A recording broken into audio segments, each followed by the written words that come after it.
Sortie, to come out from a defensive position to make an attack. GameMasters here, and we now have Adventure 3 for Spelljammer Academy called Realmspace Sortie. This is the follow-up adventure to Spelljammer Academy's Trial by Fire, which was a follow-up to Orientation. Realmspace Sortie is designed for 3 to 7 third-level characters, and while you don't have to play the first two adventures, Orientation and Trial by Fire, it is recommended as they flow naturally into this third adventure. Realmspace Sortie should take about 2 hours to play, give or take, like the previous two adventures did, and it is also broken up into 3 parts. Part 1 is called Tyrant Trap. I'll do my best so as to not provide super deep spoilers about the adventures themselves, but just in taking a look at the name and this brief description, the recruits are taken to a tyrant ship that has been divested of its original complement of beholders. The big question to ask, will you be facing beholders at some point? Probably not here because divested means removed, but eventually. Part 2 is called Like Clockwork. In past adventures, the players have found themselves on simulated Spelljammer ships. Now, they are actually on an actual Spelljammer trekking across wild space. But something else is on board their ship. Part 3 is called Fire in the Galley. Magma methods threaten to burn the ship, but something else sinister lurks. The titles on these parts are hints as to where the adventure goes, but what's super cool about this one is that we're also provided with deck plans for a tyrant ship as well as a map of realm space. Taking a look at the Tyrant deck plans, and you can see here that the Tyrant ship is shaped a lot like a beholder. It's a bit rough looking, but it's unmistakable. Taking a look at the Tyrant deck plans shows that it is most certainly designed for creatures that can hover and suspend themselves in air. 3 access shafts run from top to bottom, and while the DM's version details out what the different areas are, the player's handout mentions in a little handwritten note up here at the top, recommend you construct an anchored rope ladder in one of the access shafts for moving between levels. And there towards the bottom, another reads, we're not sure what these are used for. Resting? With beholders? Who knows? Now, I'd speculate that they're used to move up and down, as, like we mentioned, beholders can float. A smaller note there at the top also reads, mind the shaft. Before we jump into the map of realm space, I'd love to ask that if you're enjoying this video to please give it a thumbs up. It helps me get this out to more eyes, and I thank you wildly for that.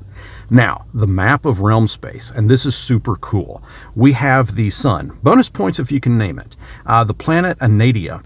This planet is mostly badlands, save for its poles, where it turns into rolling lush hills interspersed with forests. Halflings live in the polar areas, while the badland hosts nasty scavengers and predators, but not the ones from the movie with Arnold.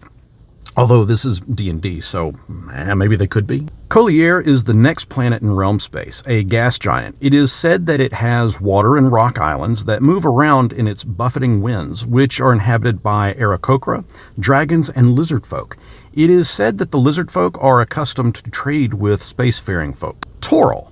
And you all should recognize that name. Toril is the planet where Forgotten Realms can be found. The Rock of Brawl can also be found in this area, but more on that in a future video. Capri is mostly a water world, with ice caps at the poles and massive amounts of seaweed at its equator. It does not appear to have any land masses, so life here will be aquatic. Chandros is also a water world, but this one is dotted with thousands of floating islands that often kind of crash into each other. Aquatic life also flourishes here, many of which are bioluminescent. Glyth is home to mind flayers, and while the surface of this planet is a wasteland, under its surface is a labyrinth of caves full of mind flayer colonies. They also build nautiloids. That's what they call their Spelljammer ships. Garden is up next, and is a cluster of 7 planetoids and 11 moons, with each planetoid linked together via a massive root system of a large plant referred to as Yggdrasil's Child. Garden is often used as a refuge and place for wild space travelers to restock their supplies.